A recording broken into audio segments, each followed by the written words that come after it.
오늘의 주요 뉴스입니다. 지난달 산업 생산이 5년 6개월 만에 가장 큰 폭으로 하락한 데 이어 소비도 올 들어 가장 많이 감소했습니다. 정부와 여당은 내일 증시 안정과 자본시장 활성화에 대해서 논의합니다. 미 국무부가 남북협력과 관련해 한미 간 워킹그룹을 설치하기로 했다고 발표했습니다. 남북경협 사업에 미국이 제동을 거는 것이라는 분석에 외교부는 뒤늦게 한미 간 소통을 위한 조치라고 해명했습니다. 직원 폭행 영상이 공개된 위디스크와 파일로리의 실소유주 양진호 한국미래기술 회장이 이웃들에게도 갑질을 한 것으로 드러났습니다.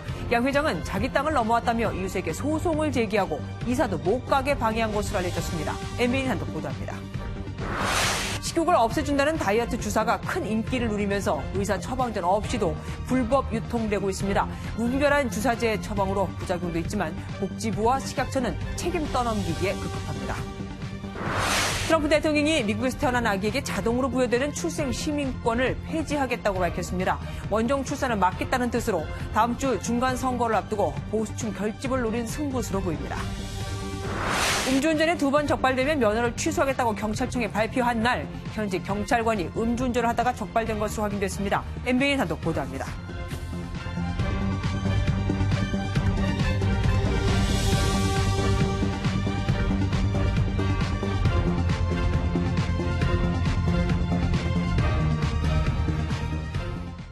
우리 경제가 본격적인 하강 국면에 진입한 걸까요? 산업 생산은 5년 6개월 만에 가장 큰 폭으로 내려앉았고 소비도 부진을 면치 못하고 있습니다. 대외 환경도 계속 나빠지는데 걱정입니다. 첫 소식 김경기 기자가 보도합니다. 세종시의 한 자동차 매장. 개별 소비세를 30% 낮춘 지 석 달이 넘어가지만 여전히 한산합니다. 요거는 할인이 지금 현재 좀 많이 됩니다. 촬영 금액의 7%. 전체적으로 조금 모여지는 편이죠. 경기 자체가 뭐하니까. 9월 승용차 판매액은 전달보다 12.4%나 줄며 20개월 만에 가장 큰 폭으로 떨어졌습니다. 이 여파로 전체 소비 지표는 올 들어 가장 부진한 모습을 보였고 산업 생산 지수도 한 달 전보다 1.3% 내려가며 2013년 3월 이후 최대 하락폭을 기록했습니다. 우리 경제의 두 축인 생산과 소비의 동반부진이 깊어지고 있는 겁니다. 현재 경기 상황을 가늠하는 지표도 6개월 연속 하락하자 정부는 본격적인 경기 하강이 시작된 것은 아닌지 예의주시하고 있습니다. 그러니까 6개월 연속 하락한 것은 기본적으로 중요한 신호이고 이를 계기로 해서 모니터링을 강화하고 여기에 미중 무역 분쟁과 고유가 고금리 등 대외 악재가 한꺼번에 덮치면서 초대형 위기를 뜻하는 퍼펙트 스톰을 우려하는 목소리가 커지고 있습니다. MBN 뉴스 김경입니다. 정부와 여당은 발등에 불이 떨어졌습니다. 부동산을 찾아다니는 시중 유동자금을 주식시장으로 끌어오고 싶은데 이게 말처럼 쉽지가 않거든요. 박유영 기자입니다. 주식시장 폭락에 이어 각종 경제지표에 빨간불이 들어오면서 당정도 비상이 걸렸습니다. 더불어민주당은 긴급 토론회를 열고 한국 주식시장이 유독 외부 충격에 약한 이유를 논의했습니다. 근본적으로 왜 글로벌 증시에서 한국 시장만 유독 저평가 받아야 되느냐. 그 부분에 대해서 우리가 심도 있는 고민과 대안 마련이 필요하다고 생각하고요. 민주당과 금융위원회는 내일 당정 협의를 열고 자본시장 혁신안도 발표합니다. 핵심은 1,117조 원으로 사상 최대치인 시중 유동자금을 부동산이 아닌 자본시장으로 어떻게 끌어오느냐 하는 겁니다. 당정은 우선 사모펀드 투자자 수 제한을 완화하는 등 사모펀드 규제들을 대폭 풀기로 했습니다. 다만 관심이 쏠린 증시 안정 대책은 시장 상황에 보다 세밀한 점검이 필요한 만큼 이번 협의안에 포함되진 않은 것으로 알려졌습니다. 정부나 당도 굉장히 긴장하고 있습니다. 이런 충격을 좀 더 완화하거나 좀 방지할 수 있도록 저희들이 고민하고 있다는 말씀을 드립니다. 한편 문재인 대통령은 내일 국회에서 시장연설을 하고 470조 원 규모의 내년도 예산안 통과에 대한 국회 협조를 구할 예정입니다. MBN 뉴스 박영입니다. 한미가 함께 대북 정책을 조율하기 위한 워킹그룹을 만들기로 했습니다. 미 국무부에 따르면 북한의 외교, 제재 이행과 관련해 더 긴밀한 조치를 하기 위해서라는데 여기까지만 들어도 뭔가 감이 오죠. 남북 관계가 북미 관계보다 너무 빨리 앞서가니 미국이 제동장치를 만든 건 아닐까요? 최은미 기자입니다. 미 국무부는 대북 정책을 긴밀하게 조율하기 위해 한미 양국이 새로운 실무 워킹그룹을 설치하기로 했다고 밝혔습니다. 스티븐 비건 대북 정책 특별대표의 방한 성과를 설명하는 자리에서 발표된 겁니다. 로버트 팔라디노 미 국무부 부대변인은 워킹그룹 설치는 북한의 완전하고 검증 가능한 비핵화를 위한 외교적 노력의 하나라며 비건 특별대표가 이 팀을 이끌 거라고 말했습니다. 대북 제재 이행과 남북 경제협력 추진 과정에서 있을 수 있는 한미 간 불협화음을 차단하겠다는 취지. 하지만 남북 간의 경협사업 추진 속도가 북미 간 비핵화 협상 속도를 앞지르고 있다는 미국의 우려가 반영된 결과라는 분석도 나옵니다. 실제로 팔라디노 부대변인은 한국 정부가 북한에 자금을 제공하는 게 제재 위반이라고 생각하느냐는 질문에 모든 나라가 북한의 불법적인 핵미사일을 종식하도록 도와야 할 책임을 심각하게 여기길 기대한다고 말했습니다. 마이크 폼페이오 미 국무장관과 김영철 북한 노동당 부위원장 간 고위급 회담 개최 일정을 묻는 기자 질문엔 오늘 발표할 것이 없다고만 답했습니다. MBN 뉴스 최은미입니다. 한미 간 워킹그룹이 만들어지기까지 사실 많은 일들이 있었습니다. 비건 특별대표가 우리 측 외교안보 인사는 물론 남북 문제와 관련된 거의 모든 이들을 다 만나고 다녔고 그 사이 주한미 대사관은 지난달 북한을 방문했던 우리 기업들과 접촉해 북한과 무슨 사업을 진행하고 있나 알아봤거든요. 남북 간 경협의 속도를 점검한 듯합니다. 황재원 기자입니다. 오늘 미국으로 돌아간 비건 특별대표가 어제 윤건영 청와대 국정상황실장도 만난 사실이 뒤늦게 알려졌습니다. 만남은 미국 측이 요청하면서 이루어졌습니다. 이로써 2박 3일간 과거보다 외교와 통일부 장관, 비서실장과 안보실장, 그리고 대통령 핵심 측근까지 면담의 폭이 더 넓어졌습니다. 청와대 관계자는 대북 특사단과 정상회담 수행단에 모두 포함됐던 상황실장과 과거 북측과의 실무 협상 과정 등에 대한 대화를 나눴다고 밝혔습니다. 비건 대표가 공식 외교안보 인사 외 인물도 만난 것을 두고 일각에서는 미국 측이 남북 경협과 대북 제재 완화 논의에 대해 점검하고 있다는 분석이 나옵니다. 미국이 예상보다 빨리 진행되지 않도록 경협을 견제하고 있다는 건데 실제 이런 움직임은 주한 미국 대사관에서도 포착됐습니다. 미 대사관에서 지난 9월 평양 정상회담 당시 방북했던 4대 그룹에 직접 연락해 남북 간 논의된 사업의 내용을 문의했던 것입니다. 이런 미 대사관의 움직임에 대해 청와대는 공식 반응을 내놓지 않았습니다. 다만 대북 제재 완화나 경협 모두 한미 공조의 틀 안에서 이루어질 것이라며 우려의 목소리를 차단하는 모습입니다.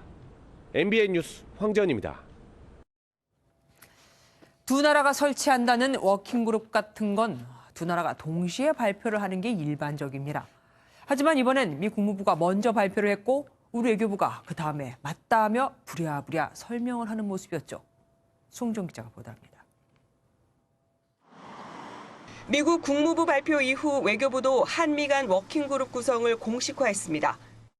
외교부 당국자는 비건 대북 특별대표와 워킹그룹 구성을 논의했다며 11월 출범시킬 것이라고 말했습니다. 이 당국자는 또 워킹그룹의 화두는 소통이라며 그런 점에서 한국이 먼저 제안했다고 설명했습니다. 북미 관계가 급물살을 탈 경우 우리 정부가 협의 과정에서 배제될 것을 우려해 수개월 전부터 워킹그룹의 필요성이 제기돼 왔다고 말했습니다. 하지만 한미 양국이 동시에 발표하지 않고 미국이 먼저 발표한 점을 놓고 다른 해석도 나옵니다. 이러한 실무그룹을 미국 측에서 요구했고 주도하고 있다.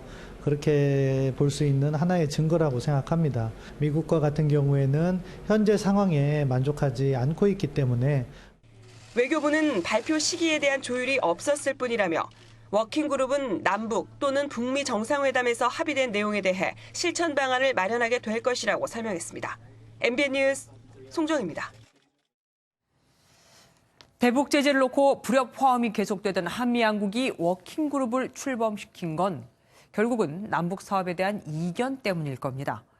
남북 경협의 속도를 늦추기 위한 장치다. 아니, 대북 제재를 뭐부터 완화해줘야 할지 논의하기 위한 장치다. 의견이 나뉩니다. 오재 기자 보도합니다. 이르면 오늘 성사가 예상됐던 개성공단 점검을 위한 기업인들의 방북은 물론 양묘 사업도 지지부진하고 남북 철도 공동조사 역시 결국 약속했던 이번 달을 넘겼습니다. 미국 측과의 이견 때문입니다. 미국 측과 저희가 부분적으로 좀 약간 생각이 다른 부분들이 있습니다. 전문가들은 이번에 만들어진 워킹그룹이 과속 논란에 휩싸인 남북 경협과 관련해 미측 주도의 제동이 있을 것으로 보고 있습니다.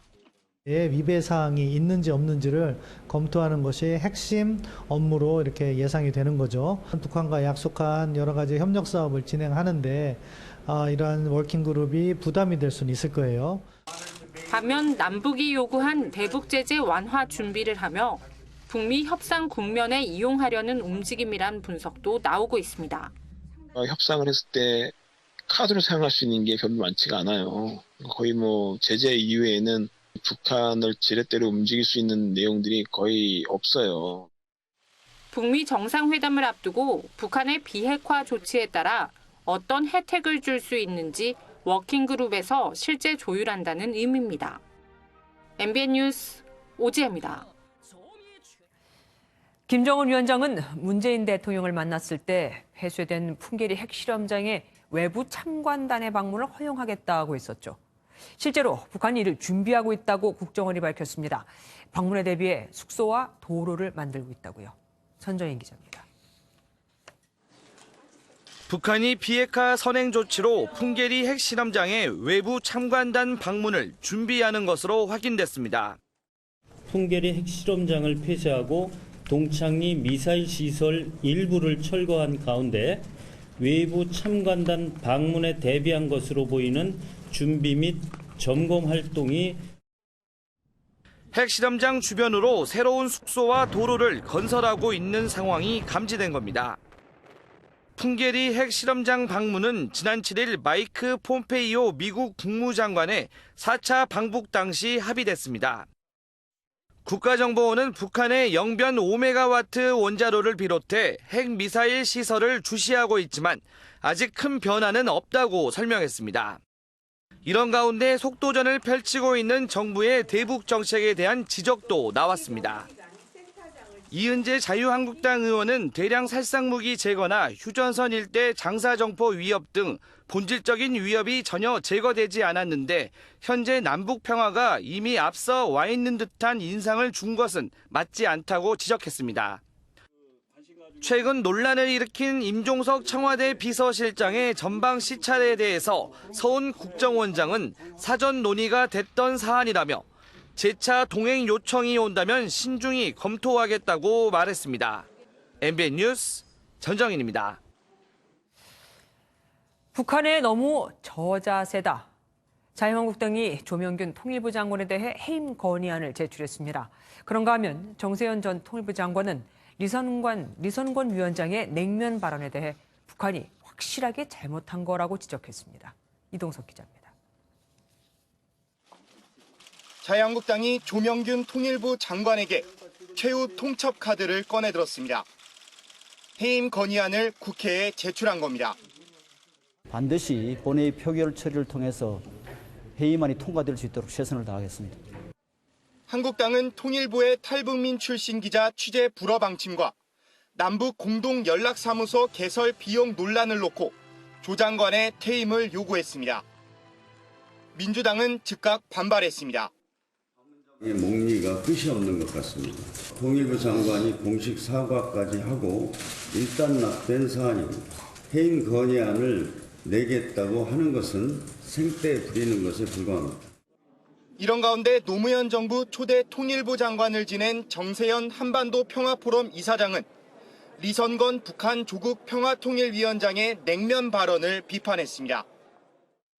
정 이사장은 과거 남북회담에서 북한이 결례를 하는 경우가 있었고 북측 대표가 교체됐다며 명백한 잘못으로 북측의 사과나 그에 걸맞는 태도가 필요하다고 말했습니다.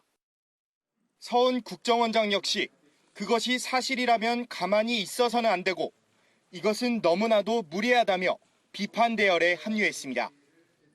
MBN 뉴스 이동석입니다. 살아있는 닭한테 화살을 쏘고 일본 도로 내리치고 직원 폭행으로 논란의 중심에 선 양진호 한국미래기술 회장이 참석한 워크숍에서 벌어진 일입니다. 하지만 그 자리에서 그 모습을 본 직원들은 그런 적이 없다며 부인하고 있습니다. 그게 더 마음이 아프죠. 박자은 기자입니다. 일본도를 들고 있는 남성이 닭을 힘껏 내리칩니다. 뒤이어 직원 폭행으로 논란이 된 양진호 한국미래기술 회장의 목소리가 들립니다. 잘못쳤어. 지난 2016년 말 양 회장은 회사 워크숍에서 직원들에게 살아있는 닭을 일본도로 메고 석공을 쏘도록 했습니다.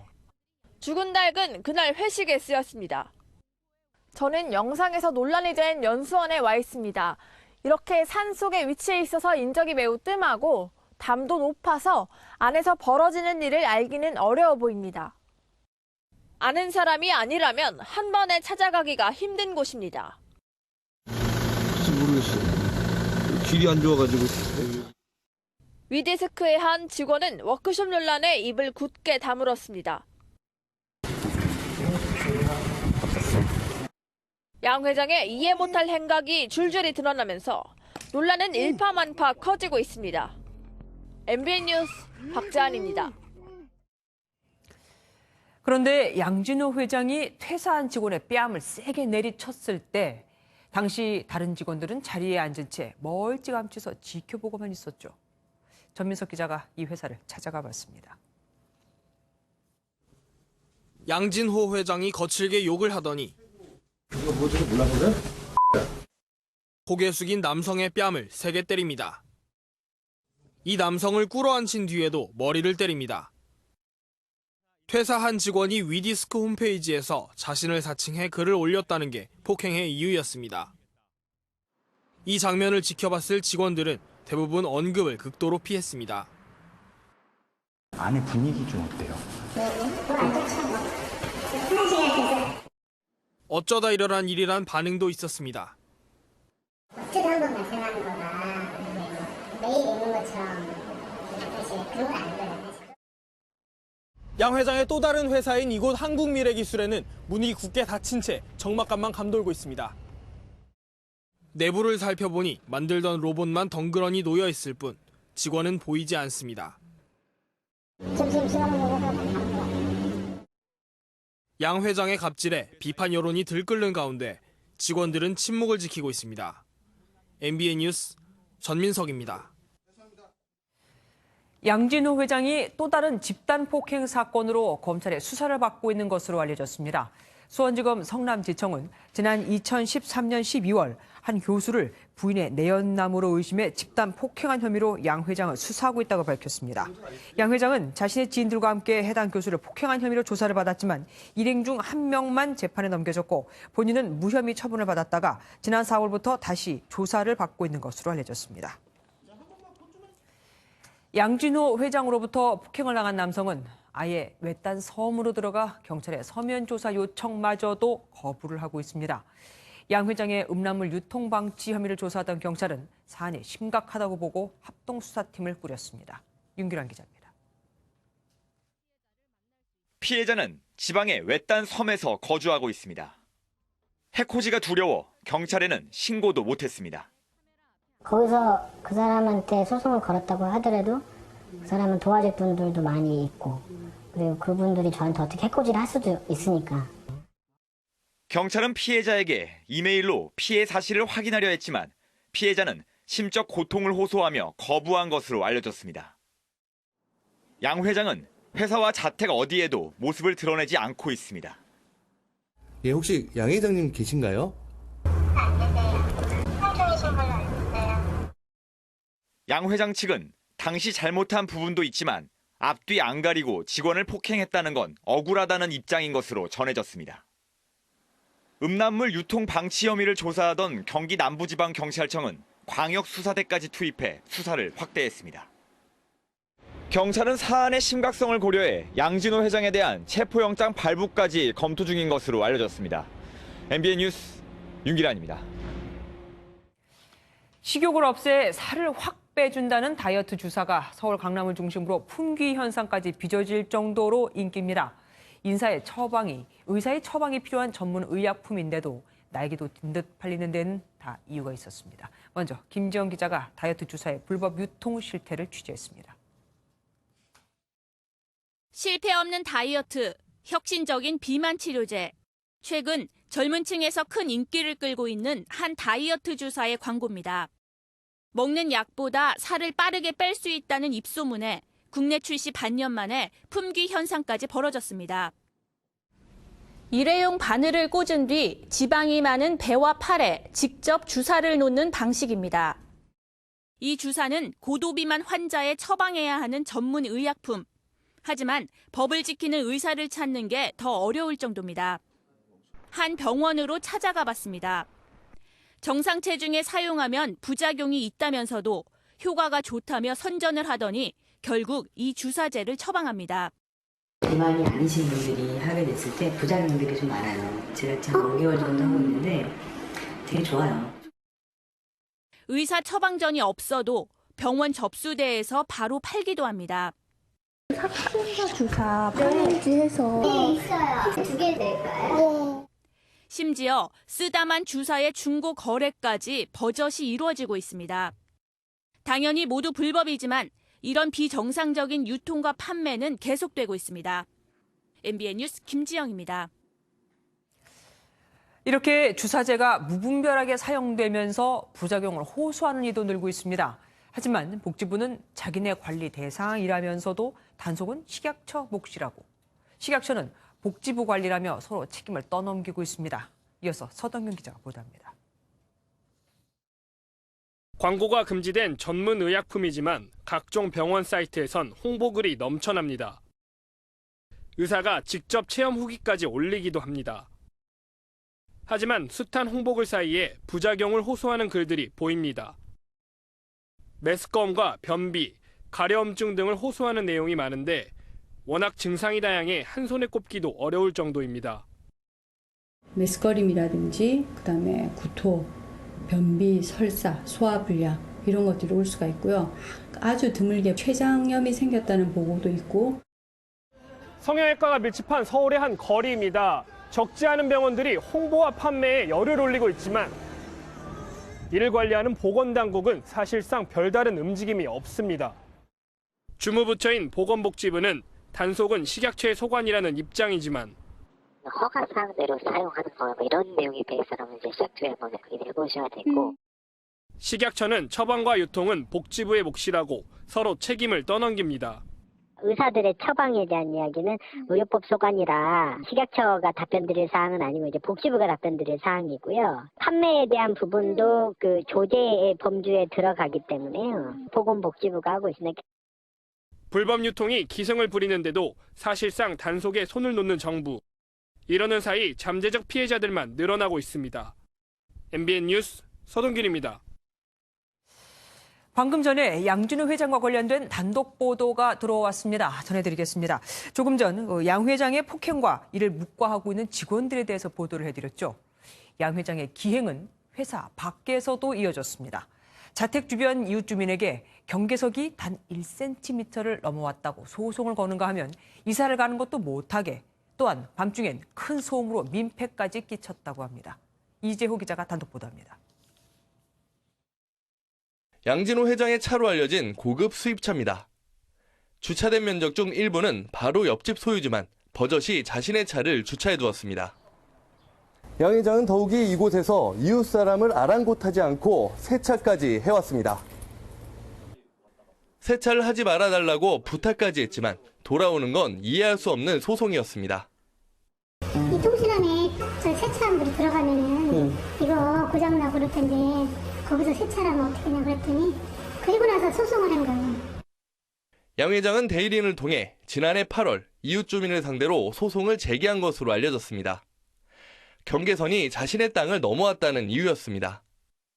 지난 2월 소를 취하했지만 해당 주민은 수차례 법원에 불려가야 했습니다.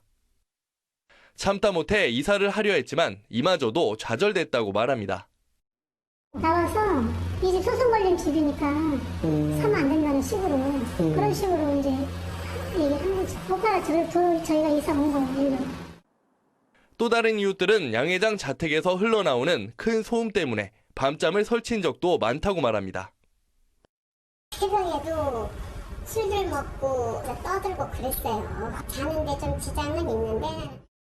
이에 대한 양 회장 측의 해명을 듣기 위해 수차례 연결을 했지만 답변을 듣지는 못했습니다.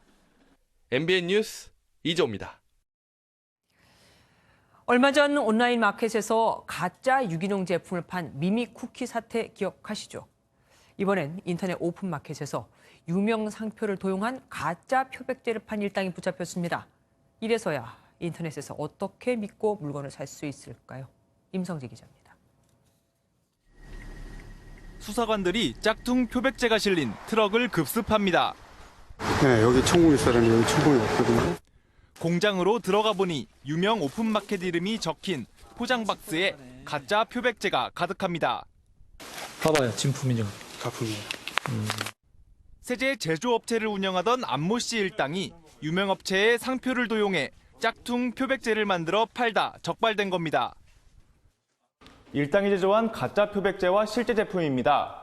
겉으로 보기엔 차이점을 찾기 어려워 소비자들이 쉽게 속아 넘어갔습니다.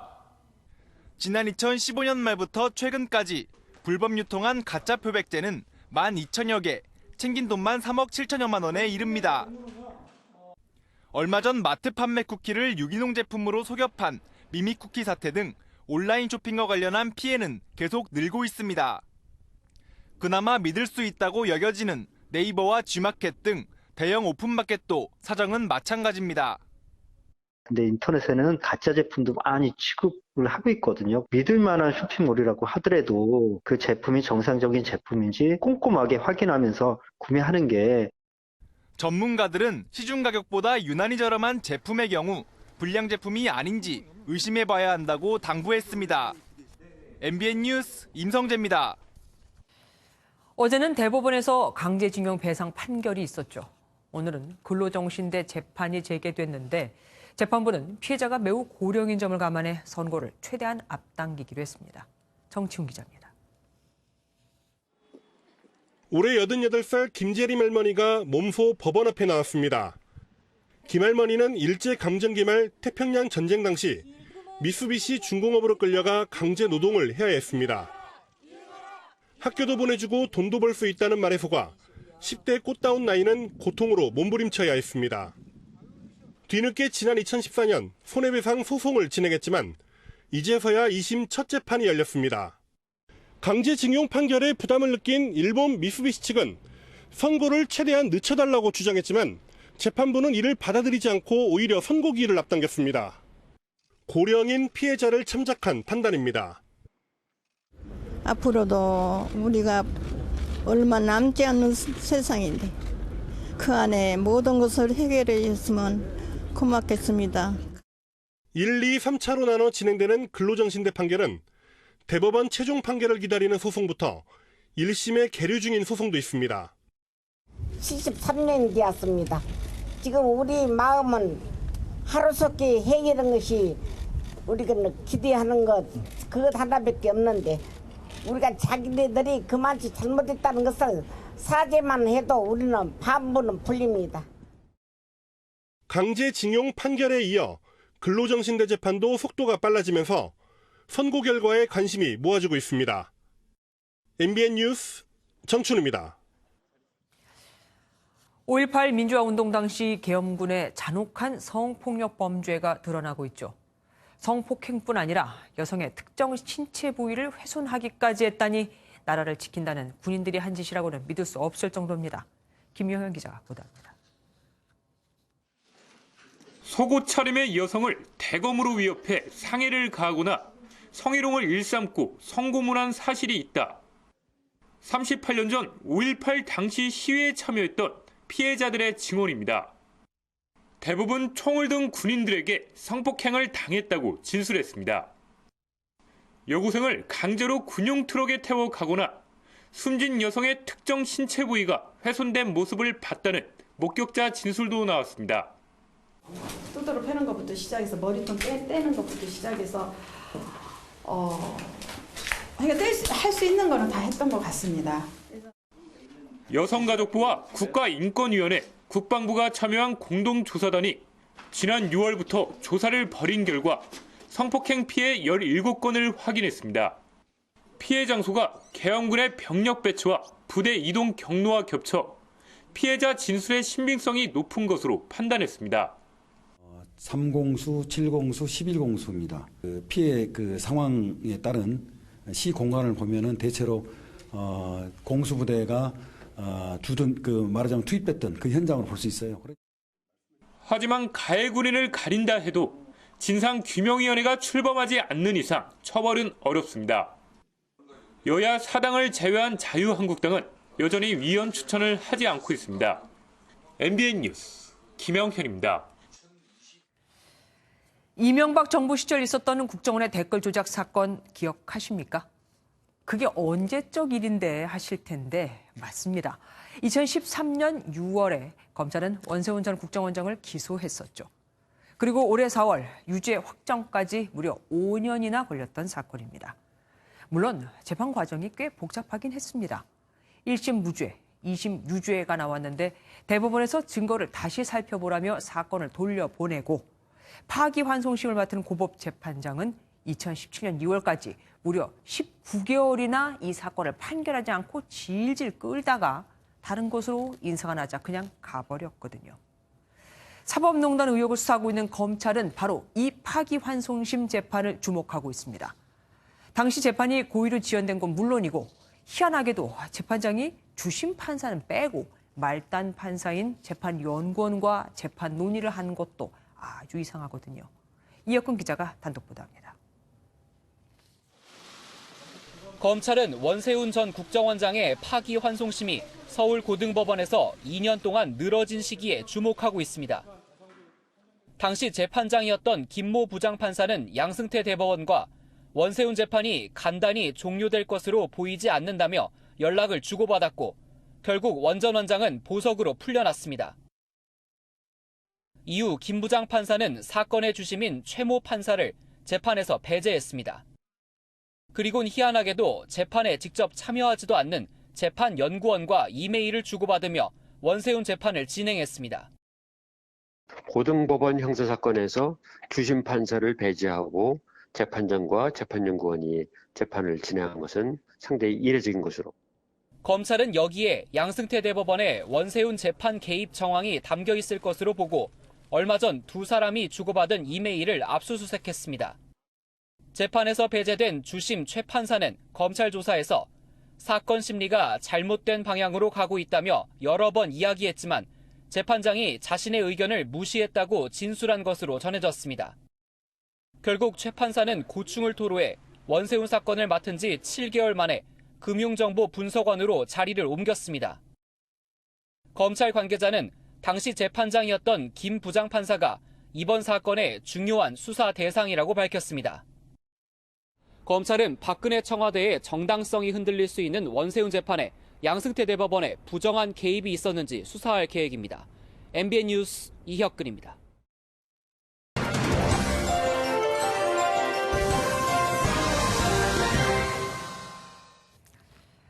전국 방방곡곡에 전기를 공급하고 관리하는 한국전력의 임원은 1,000명. 그중 여성은 딸랑 7명뿐입니다. 또 철도 설비와 안전관리를 맡은 코레일테크 본사의 임원은 15명. 그중 여성은 2명뿐이죠.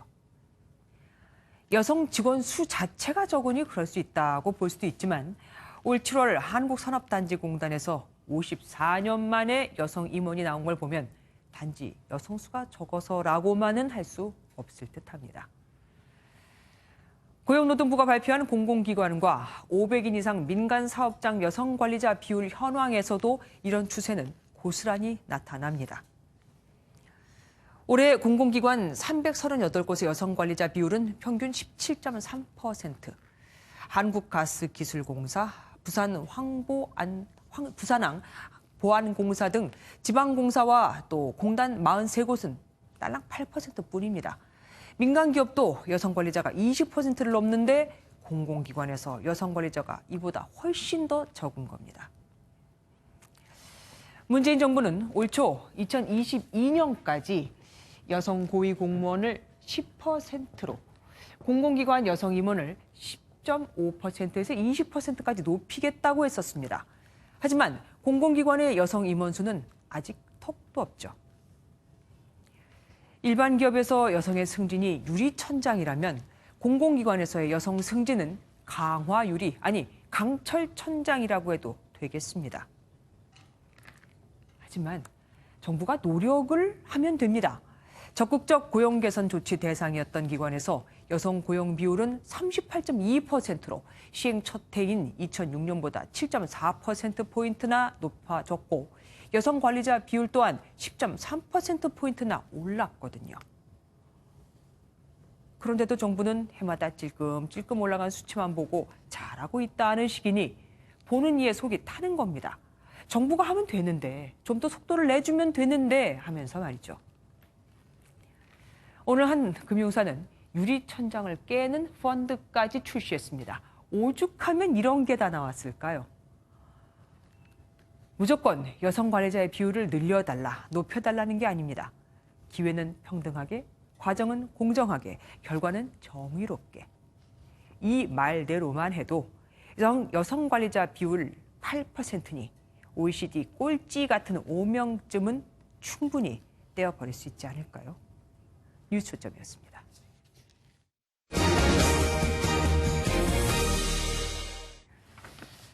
캐나다에 이어 미국에서도 이른바 원정 출산을 금지하려는 움직임이 일고 있습니다.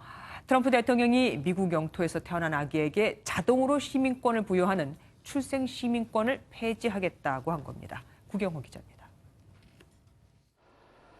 트럼프 대통령이 미국에서 태어나면 자동으로 시민권을 받는 헌법상의 권리를 폐지하는 행정명령에 서명할지를 검토 중이라고 전격 밝혔습니다. Where a person comes in, has a baby, and the baby is essentially a citizen of the United States for 85 years with all of those benefits. It's ridiculous. It's ridiculous. And it has to end. 곧바로 위헌 논란과 함께 헌법 해석을 놓고 갑론을박이 벌어졌습니다. 자국 내에서 태어난 모든 이에게 시민권을 부여한다는 미 수정헌법 제14조 때문입니다. The Constitution, I believe in interpreting the Constitution as it's written, and that means you can't do something like this via executive order. 하지만 트럼프의 구상대로 출생 시민권 제도가 폐지되면 미국 원정 출산은 불가능해질 전망입니다. 매년 전 세계 임산부 4만여 명이 원정 출산으로 미국에서 아이를 낳는 가운데 우리나라도 매년 평균 2,800명이나 되는 것으로 알려졌습니다. 트럼프의 이번 깜짝 발언은 일주일 앞으로 다가온 중간선거를 앞두고 선거판을 흔들려는 전략이란 분석이 나옵니다. 앞서 중미 출신 이민자 행렬에 강경책을 썼던 트럼프가 반이민 정책 수위를 더욱 높여 보수층을 결집하기 위해 승부수를 던졌다는 겁니다. MBN 뉴스 구경호입니다. 지난 일요일 경찰청이 음주운전 처벌 강화 방침과 함께 대대적인 음주 단속에 들어간다고 밝혔었죠. 그런데 바로 그날 새벽 현직 경찰이 경찰서 코앞에서 음주운전을 하다 적발됐습니다. 정수정 기자가 단독 보도합니다. 일요일인 지난 28일 새벽 3시 40분쯤 서울의 한 8차선 교차로입니다. 승용차 한 대가 직진 차선에 섰는데 신호가 바뀌어도 꿈쩍도 하지 않습니다. 보다 못한 뒷차들이 연이어 비켜가고 결국 순찰차까지 출동합니다. 이렇게 도로에 멈춰선 시간은 대략 25분. 차량 운전자는 다름 아닌 서울의 한 경찰서 소속 A경위. 음주운전을 하다 잠든 상태였습니다. 이 교차로 바로 옆에는 경찰서가 있습니다. 현직 경찰이 경찰서 코앞에서 음주운전을 한 겁니다. 당시 A경위의 혈중 알코올 농도는 0.071%로 면허 정지 수준이었습니다. 사건 당일은 경찰청이 음주운전 처벌 기준을 높이고 음주운전 2회 적발 시 면허를 취소하는 투 스트라이크 아웃 제도를 도입하겠다고 밝힌 날입니다. 경찰의 기강회의가 도를 넘었다는 지적이 나올 만합니다. 경찰은 적발된 A경위를 대기 발령하고 조만간 징계위를 열어 징계 수위를 결정할 방침입니다. MBN 뉴스 정수정입니다. 대당 수억 원에 이르는 슈퍼카로 불법 렌터카 영업을 해온 일당이 붙잡혔습니다. 고객들이 허나 호 번호판이 아닌 일반 번호판을 선호한다는 걸 노렸는데 대부분 보험 처리도 안 되는 대포차. 사고가 나면 고객을 협박해 수억 원의 채무 각서까지 쓰게 했습니다. 박상호 기자입니다. 아파트 주차장으로 2억 원이 넘는 외제차 한 대가 들어옵니다. 차를 세워둔 운전자는 다른 차를 타고 주차장을 빠져나갑니다. 30대 최모 씨 일당이 불법 렌터카 영업에 이용한 대포차를 숨겨놓고 가는 장면입니다. 범행에 이용된 차량은 모두 44대. 대당 수억 원짜리 슈퍼카와 고급 외제차였는데 대부분 사고가 나도 보험 처리가 안 되는 대포차였습니다. 이들은 경찰관조차 신고를 하지 않으면 출입을 할 수 없는 고급 아파트 6곳의 자동차를 분산 보관해놓고 단속을 피해왔습니다. 하루 렌트비는 최고 180만 원, 1년 2개월 만에 16억 원을 챙겼습니다. 주로 SNS를 통해 자가용 번호판이 달려 렌터카 티가 안 난다는 걸 강조했습니다. 운전면허가 정지되어 있거나 취소되는 사람에게도 빌려주거나 채무각서를 쓰게 하는 등 아주 불법적인 행동을 하였습니다. 경찰은 일당 41명을 붙잡아 주범 1명을 구속했습니다. MBN 뉴스 박상호입니다. 지난 3월 30대 부부가 부인이 성폭행을 당했다며 스스로 목숨을 끊은 사건 기억하십니까? 1, 2심은 부인의 성폭행 피해를 인정하지 않았지만 대법원은 가해자에게 죄가 있다고 보고 사건을 다시 판단하라고 돌려보냈습니다. 사실상 유죄 취지로 보낸 건데 억울함을 호소하던 부부는 이미 이 세상 사람이 아니죠. 이병주 기자입니다. 지난 3월 전북 무주의 한 캠핑장에서 한 30대 부부가 스스로 목숨을 끊었습니다. 남편 친구에게 협박을 받아 부인이 성폭행당했다고 호소했지만 1심 재판에서 가해자에게 무죄가 선고되자 극단적인 선택을 했던 겁니다. 실제 부부의 유서에는 죽어서라도 가해자에게 복수하겠다는 글과 함께 분노와 억울함이 가득 담겼던 것으로 전해졌습니다. 2심 역시 성폭행 피해자가 별다른 협박 정황 없이 가해자와 숙박업소를 찾았고 성범죄 위험이 예상되는데도 회피하지 않았다는 점 등을 들어 똑같이 무죄를 선고했습니다. 하지만 대법원의 판단은 달랐습니다. 숙박업소에 들어가는 CCTV 영상에서 두 사람은 떨어져 앞뒤로 걸어가 이는 다정한 모습이라 볼 수 없다며 하급심 재판부가 피해자의 진술을 믿지 못하겠다며 제시한 근거들을 반박했습니다. 또 피해자가 적극 반항하지 않았다고 해서 협박이 없었다고는 볼 수 없다고 지적했습니다. 성폭행 사건의 심리에 있어서 개별 사건의 피해자가 처한 특별한 사정을 충분히 고려하여 피해자 진술의 신빙성을 판단해야 한다는 취지의 판결입니다. 무엇보다 대법원은 성범죄 사건을 재판할 때 성인지 감수성을 잃지 않도록 유의해야 한다고 강조하면서 사건을 대전고법으로 돌려보냈습니다. MBN 뉴스 이병주입니다. 숫자로 보는 오늘의 뉴스입니다. 국민연금이 올해 1월부터 8월까지 국내 주식 투자로 무려 8조 원 가까이 손해를 봤습니다. 돈을 벌어도 모자랄 판에 한 달에 1조 원씩 까먹은 셈입니다. 그나마 해외 주식과 채권에서 수익을 내 전체 수익률은 2.25%를 기록했지만 여전히 정기예금의 이자도 안 되는 수익률입니다. 여기에다 이번 달 국내 증시는 글로벌 금융위기 이후 최악의 하락폭을 기록했으니 10월에 주가 폭락까지 반영이 되면 전체 수익률은 더 떨어지겠죠. 답답합니다. 1주택자들은 앞으로 이사를 가고 싶어도 청약을 해서 가는 게 아주 힘들어집니다. 9.13 대책의 후속 조치로 추첨제 물량의 75%가 무주택자에게 우선 공급되거든요. 이 때문에 새 규제가 적용되지 않는 청약 막차 물량에 1주택자들이 대거 몰렸습니다. 정준 기자가 다녀왔습니다. 서울 서초동 재건축 단지의 견본주택. 평일 오전인데도 발 디딜 틈이 없습니다. 1주택자들의 청약 수요가 몰린 겁니다. 견본주택은 통상 금요일 날 오픈하는데요. 고객분들 관심이 많아서 평일인 수요일 날 개관했습니다. 일반 분양 물량은 232가구에 평균 분양가는 3.3제곱미터당 4,489만 원이지만 시세 차이 기대감에 관심을 받고 있습니다. 위치가 좋잖아요. 거기에 위치해 있는 아파트보다 많이 저렴한 것 같아요. 이번 물량은 1주택자에게 마지막 로또로 불립니다. 강화되는 청약 규제를 피해가는 서울의 사실상 마지막 분양단지이기 때문입니다. 앞으로는 추첨제 물량의 75%가 무주택자에 우선 배정되는 등 1주택자의 청약시장 진입이 사실상 막힙니다. 무주택자들에겐 희소식이지만 1주택자들은 불만입니다. 기존 주택이 협소하다든가 시설이 노후됐다든가 그래서 대체 수요를 가지고 있는 사람들 입장에서 보면 좀 아쉽고 그렇지 뭐. 무주택자의 청약 당첨 비율을 높이는 개정안은 다음 달 말부터 시행될 예정입니다. MBN 뉴스 정주영입니다. 배우 윤은혜 씨가 안방극장에 복귀합니다. 로맨틱 코미디 설렘주의보로요. 이동훈 기자입니다. 스타의사인데 이미지 관리해줘야지. 차 원장의 실력도 최고지만 완벽한 외모에 능력까지 갖춘 인기 많은 의사 차우연.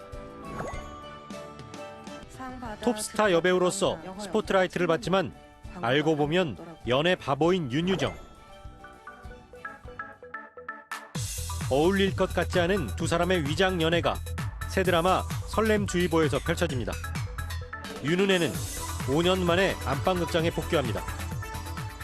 내가 제일 잘할 수 있는 게 무엇일까를 놓고 또 많은 분들이 무엇을 기다려 주실까라는 생각을 하다가 로맨틱 코미디 그리고 설렘주의보 그리고 이렇게 너무 좋은 분들과 함께 할 수 있는 기회가 생겨서 제가 이 기회를 놓치지 않았습니다. 윤은혜와 가짜 스캔들을 만들어내는 천정명은 냉철한 이미지 뒤로 다정한 모습을 보여주고 때로는 망가지기까지 합니다. 윤은혜와 함께 예전부터 로맨틱 코미디물로 많은 사랑을 받아왔던 천정명은 시청자들이 웃음 지을 수 있도록 노력하고 있습니다. 최대한 이제 시청자들이 봤었을 때 이제 극 중에서 이제 제목 그대로 좀 설레어야 되잖아요. 그리고 최대한 연기하는 데 있어서 좀 뭔가 재밌게 시청자들이 봤었을 때 공감도 가고 그런 부분들을 끌어내기 위해서 최대한 노력 중입니다. 가짜 연애가 진짜 사랑으로 변화할지 궁금증을 낳게 하는 새 드라마 설렘주의보는 매주 수요일과 목요일 시청자를 만납니다. MBN 뉴스 이동훈입니다. 17세 이강인이 스페인 프리메라 리가 발렌시아 소속으로 한국 선수 역대 최연소 유럽 프로축구 1군 데뷔전을 치렀습니다. 스페인 언론은 이강인을 채석장에서 발견한 진주라고 극찬했습니다. 전광열 기자입니다. 이강인은 발렌시아가 3부 리그팀 에브로와 맞붙은 스페인 국왕컵 32강 1차전에 선발 출전했습니다. 2001년 2월 19일에 태어난 이강인은 만 17세 253일 만에 유럽 프로축구 1군 소속으로 공식 경기를 치르며 18세 109일에 손흥민, 18세 36일에 남태희를 넘어 한국 선수 최연소 유럽 리그 데뷔 기록을 썼습니다. 후반 38분 교체될 때까지 83분간 뛰며 소속팀의 2대1 승리를 도운 이강인은 골이나 도움은 없었지만 인상적인 장면을 여러 차례 선보여 현지 언론을 열광시켰습니다. 발렌시아는 99년 구단 역사상 가장 어린 나이로 1군에 데뷔한 외국인 선수 이강인을 구단의 미래로 보고 있습니다. 지난 7월 무려 1,060억 원을 내야 구단 간 이적료 협상 없이 선수 영입을 추진할 수 있는 바이아웃 조항까지 넣어 2022년까지 이강인을 붙잡았고 이후 선수의 일거수 일투족을 담은 영상을 수시로 올리며 스타 마케팅에 나섰습니다. 11년 전 나라라 슛돌이란 예능 프로그램으로 축구팬의 눈길을 사로잡았던 이강인. 잘 자란 축구 신동의 장밋빛 미래가 기대됩니다. MBN 뉴스 전광렬입니다. 11월의 첫날인 내일 전국이 맑고 평년보다 추운 날씨가 이어지겠습니다. 내일 아침 기온 오늘과 비슷한 기온을 보이면서 서울의 경우에는 내일 아침 3도 선까지 내려갈 텐데요. 체온이 1도 내려갈 때마다 면역력은 30%까지 낮아진다고 하니까요. 아침 저녁으로는 무엇보다 찬바람을 막을 수 있는 따뜻한 옷차림 하셔야겠습니다. 추위는 모레 낮부터 차차 풀리면서 모레 낮에는 서울의 낮 기온이 17도로 평년 기온을 회복하겠습니다. 차가운 대륙 고기압의 영향으로 찬바람이 강하게 불면서 쌀쌀했지만 덕분에 오늘 하늘은 깨끗한 가운데 대기질도 좋음 수준을 보였는데요. 내일 중부지방 아침 기온이 영하권으로 떨어지는 곳도 있겠습니다. 서리가 내리고 얼음이 어는 곳이 있겠고요. 농작물 피해가 없도록 미리 대비를 해주셔야겠습니다. 내일 서울의 낮 최고 기온은 14도로 오늘보다 높겠습니다. 남부지방도 대부분 지역이 오늘보다 약간 높은 기온을 보이겠는데요. 광주와 대구 한낮 기온은 16도가 예상됩니다. 동해안 지역 대기가 점차 건조해지겠습니다. 당분간 맑은 날씨가 이어지면서 다른 지역들의 대기도 점차 건조해질 전망입니다. 날씨였습니다. 뉴스팔이 선정한 이 한 장의 사진입니다. 남북관계가 좋아지며 한때 닫혔던 북한의 해안포가 오늘 보니 다시 열려 있죠. 내일부터 군사합의서에 따라 남북이 해안포 포문을 폐쇄하고 황해도 내륙 지역의 모든 포에 대해서도 사격이 금지되는데 이렇게 포문은 아직도 남북관계, 북미관계에 따라 열렸다 닫혔다를 반복하고 있습니다. 오늘은 한미가 북한의 비핵화와 제재 이행을 위해 워킹그룹을 설치하기로 했다죠. 내일 이 포문은 열릴까요? 닫힐까요? 뉴스파 여기서 마치겠습니다. 함께해 주신 여러분 고맙습니다.